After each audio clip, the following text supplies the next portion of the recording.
Hello dear friends, welcome to your channel SK Nursing Study. So we have already discussed about the distributive shock. Today we are going to discuss about the third type of distributive shock, that is the neurogenic shock. So we have covered septic shock, we have covered anaphylactic shock in my last video. Today we are going to discuss about the neurogenic shock. Let's see what is neurogenic shock. So we are covering the distributive shock. Distributive shock is also called vasodilatory shock. We know, we have already discussed about this. We have covered septic shock from sepsis. We have covered anaphylactic shock from anaphylaxis.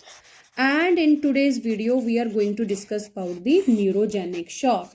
As the word neuro means something related to brain or spinal cord, right? So, neurogenic shock is a devastating consequence of spinal cord injury. मैंने पहले ही बोला बेटे, neurogenic shock may be related to brain, may be spinal cord. Here, it is mostly related to the spinal cord. It results from spinal cord injury, SCI, where a nerve damaged, where the nerve is damaged.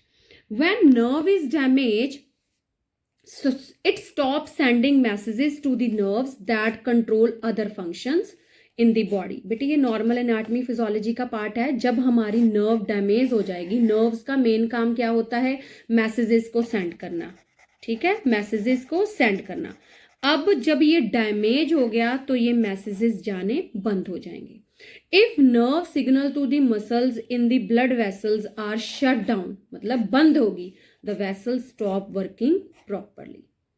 So, in neurogenic shock, vasodilation occurs as a result of loss of balance between the parasympathetic and the sympathetic stimulation.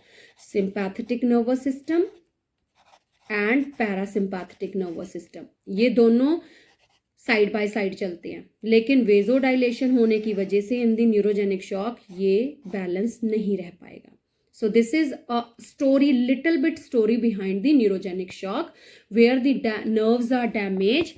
The main function of the nerves is to sending the messages. When no message is being sent, vasodilation occurs. That leads to the loss of balance between sympathetic nervous system and parasympathetic nervous system. So what all are the three main, very important manifestations or the symptoms occur? Is the hypotension, BP का कम हो जाना, ब्रेडी arrhythmia, rhythm नहीं ठीक रहनी, और temperature dysfunction which occurs because of the peripheral vasodilation. Okay, हमने spinal cord injury की बात की है, तो it is mostly associated with cervical and high thoracic. Cervical region and high thoracic. Neurogenic shock is not to be confused with the spinal shock. Very, very, very important, bete. It is not confused with the spinal shock, which is the flaccidity of the muscles and loss of reflexes. Spinal shock क्या होता है? Muscles का flaccid हो जाना. Neurogenic shock क्या है? Vasodilation हो जाना. ठीक है बेटा? So this is about the concept and the definition of the neurogenic shock. Let's see what all are the etiology of the neurogenic shock. As we have already discussed, it occurs because of spinal cord injury. Autonomic dysfunction हो जाता है. Trauma is the main reason of spinal cord injury. ठीक है, 19.3% cervical injuries होती हैं, 7% are thoracic. This is the common or important cause of neurogenic shock. Other are spinal anesthesia, Guillain-Barré syndrome, autonomic nervous system toxins, transverse myelitis, other neuropathies, sport injuries causing the trauma to the spine, gunshot wounds to the spine, car accidents, indirectly CNS damage or spinal cord injury, medications that affect the ANS, which regulates breathing and other autonomic body functions. So these are the etiological factors which lead to the neurogenic shock. ठीक है बेटे, let's discuss about the pathophysiology of the neurogenic shock. बेटे अभी हमने क्या देखा, loss of sympathetic tone. Sympathetic nervous system क्या हो जाता है, अपनी एक्टिविटी को लॉस कर देता है, और you can say that disruption of sympathetic nervous system which leads to massive vasodilation. Sorry, indirectly ये दोनों सिस्टम एक दूसरे के साथ अटैच होते हैं। तो parasympathetic nervous system as the vasculature is dilated decreased heart rate. यहाँ पे हमारा फर्स्ट सिम्टम आ गया जो मैंने आपको मैनिफेस्टेशंस में बताया था, दैट इज हाइपोटेंशन। अब जो वेजोडाइलेशन है बेटे, या तो वीनस वेजोडाइलेशन होएगी या आर्टेरियोलर वेजोडाइलेशन होएगी, ठीक है ना बेटे। So arteriolar means decreased peripheral vascular resistance, PVR क्या हो जाएगा, डिक्रीज हो जाएगा। Whereas if venous dilation it will leads to decrease venous return, decrease stroke volume, decrease cardiac output, decrease tissue perfusion and impaired cellular metabolism. Again, this pathophysiology we have covered in almost all the types of shocks. Venous dilation, venous return, stroke volume, cardiac output, tissue perfusion and impaired cellular metabolism. ठीक है बेटा, clear. Now मैंने starting में आपको बताया loss of sympathetic tone. बेटे ये एक स्टिमुलेशन होती है। Sympathetic stimulation causes vascular muscles to constrict. Parasympathetic stimulation vascular smooth muscles to relax. ये नॉर्मल है, ये इसके साथ पैथोफिजियोलॉजी के साथ नहीं आएगा, ये मैंने नॉर्मल बताया। लेकिन यहाँ पे हमारा ये वाला काम खत्म हो जाएगा, ये वाला काम खत्म हो जाएगा। क्यों? क्योंकि सिंपैथेटिक नर्वस सिस्टम ने लॉस कर दी अपनी एक्टिविटी टोन, और पैरासिम्पैथेटिक सिस्टम भी क्या हो गया, डायलेट। ठीक है बेटा। So this is about the pathophysiology of the neurogenic shock. Let's discuss about the sign and symptoms of neurogenic shock. ठीक है, न्यूरोजेनिक शॉक के हम साइन एंड सिम्टम्स, बेटे 3 मैंने आपको मेन सिम्टम्स बता दिए। हाइपोटेंशन, ठीक है, that is decrease blood volume, blood pressure. उसके बाद हमने टेम्परेचर रेगुलेशन हमारी कम होगी थी, ठीक है, और ब्रैडी अरिथमिया हो गया था। ठीक है, so low blood pressure, hypotension, slow heart rate, flushed warm skin जो कि कोल्ड और क्लैमी होगी, ये किसकी वजह से हो रही है, वेजोडाइलेशन की वजह से। लिप्स एंड फिंगर नेल्स हमारी कैसे दिखने लग जाएंगे, ब्लू। लॉस ऑफ कॉन्शियसनेस हो जाएगी, nausea, vomiting, dizziness, blank nears. Nostrils हमारी कैसे लगेंगी, blank. Increase sweating and anxiety. These are the typical symptoms which you can see in the patient having the neurogenic shock. But if we are not getting the disease and it is complicated, in the severe cases, these are the symptoms. Difficult breathing, chest pain, bradycardia, faint pulse and hypothermia. ठीक है, so डायाफ्रेगमेटिक breathing आपको नजर आएगी patients those who are having the neurogenic shock. Diaphragmatic breathing मतलब if the injury is below the 5th cervical vertebrae, हमने बोला बेटे it's mainly occur because of in the region of cervical and high thoracic. तो अगर 5th cervical के नीचे ये injury है, the patient will exhibit diaphragmatic breathing due to the loss of nervous control of the intercostal muscles which are required for thoracic breathing. और क्या हो जाएगा, या तो diaphragmatic breathing या respiratory arrest अगर above the 3rd cervical vertebra.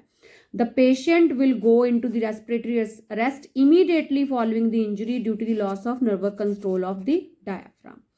तो ये मैंने 2 चीजें आपको बताई हैं, below 5th and above the 3rd. Below 5th होएगा तो डायाफ्रेगमेटिक ब्रीदिंग होएगी, एंड अबव 3rd होएगा तो रेस्पिरेटरी अरेस्ट होगा। Now will see what all are the diagnostic test and evaluation.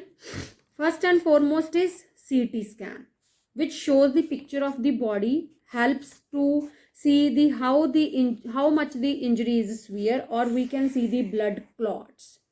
MRI show internal structure of the body such as spine, क्योंकि ये spinal cord injury होती है, helps to detect any irregularities with spinal column. For example herniated disc इसमें दिख सकती हैं। ऊपर वाले में CT में क्या देखा था हमने, blood clots, MRI में क्या देख सकते हैं, हर्निएटेड डिस्क.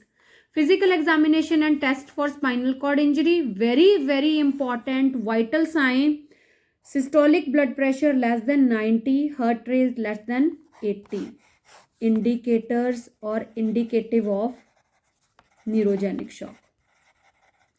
ठीक है बेटे. So these are the diagnostic test, that is CT, MRI, physical examination and vital signs. Come to the treatment part of treatment. बेटे मैं शॉर्ट फॉर्म्स यूज कर लेती हूँ. तो this is the treatment short form. Treatment of neurogenic shock will focused on hemodynamic stabilization, मतलब हमने hemodynamically patient को stabilize करना है. So I have divided into 2 line of treatment. First line treatment to treat the hypotension, क्योंकि हमारा सबसे पहला manifestation क्या था, hypotension. So we'll do the IV resuscitation. Second line of treatment is the vasopressors or inotropes.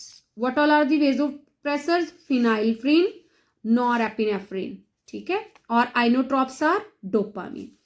Phenylphrin is the pure alpha-1 agonist that causes peripheral vasoconstriction to counteract the loss of sympathetic tone. क्योंकि क्या हो चुका था बेटे, vasodilation. उसको ठीक करने के लिए हम कौन सी ड्रग यूज करेंगे, अल्फा एगोनिस्ट. वो क्या कर देगी, वेजोकंस्ट्रिक्शन. Norepinephrine alpha and beta activity होती है बेटा इसमें, adding both hypotension and bradycardia. This is the preferred agent जो हाइपोटेंशन को भी ठीक करता है और ब्रेडिकार्डिया को भी ठीक करता है. ठीक है बेटे. Next is atropine, only the treatment of bradycardia. Inotropes हमने अपने पिछली वीडियो में भी डिस्कस किया था. It is the forceful dopamine. In continuity to this only, isopretinol, pure chronotropic effect, methyl xanthines, for example theophylline and iminophylline is a refractory cases of bradycardia. And most important, initial C-spine immobilization is important to prevent further spinal cord injury as you seen in the diagram. आप diagram में देख सकते हो कि हमने C-spine immobilization कैसे करनी है. And the last part of today's topic is the nursing management. So ABC assessment part आ जाएगा सबसे पहले हमारे पास nursing का. Assessment is divided into 2, ABC assessment and neurological assessment. ठीक है बेटे.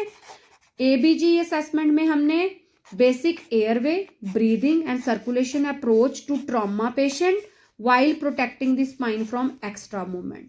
Whereas neurological assessment हमने क्या देखना है उसमें, neurological deficients and general level at which the abnormalities began should to be identified. ठीक है. Specially for the cervical and thoracic region जो भी हमारे पास टेस्ट होते हैं सीन इन द डायग्राम, तो हम देख सकते हैं. Last part of today's topic is the nursing diagnosis, that is risk for impaired breathing pattern. क्योंकि बेटे ब्रीदिंग नहीं हो रही है, मैंने आपको सीवियर केसेस में बताया था ब्रीदिंग डिफिकल्टी, तो उसको सिम्टम को देखते हुए हमारा प्रायोरिटी नर्सिंग डायग्नोज बनेगा risk for impaired breathing pattern related to impairment of innervation of the diaphragm. ठीक है. लीजन्स एट और above C5. Second is risk for trauma related to temporary weakness and instability of the spinal column. Third is impaired physical immobility related to neuromuscular impairment. Fourth is disturbed sensory perception related to destruction of sensory tracts with altered sensory reception, transmission and integration. Last is acute pain related to pooling of the blood secondary to thrombus formation. ठीक है बेटे.